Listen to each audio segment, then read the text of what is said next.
string concatenation or joining of the two strings using Java 8 or Stream API. Before going into video, don't forget to like the video.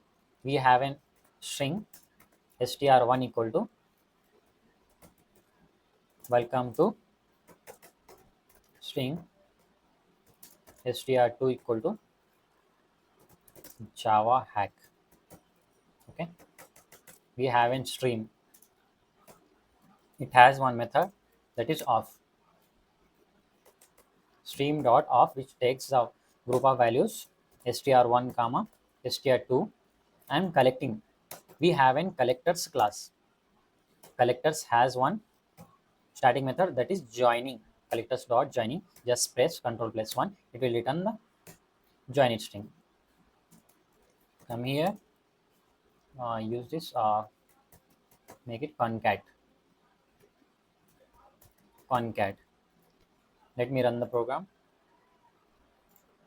You can see both two strings are joined or concatenated or not. Welcome to Javahack. We have here different strings with the different references. We have joined or concatenated two strings. That's it.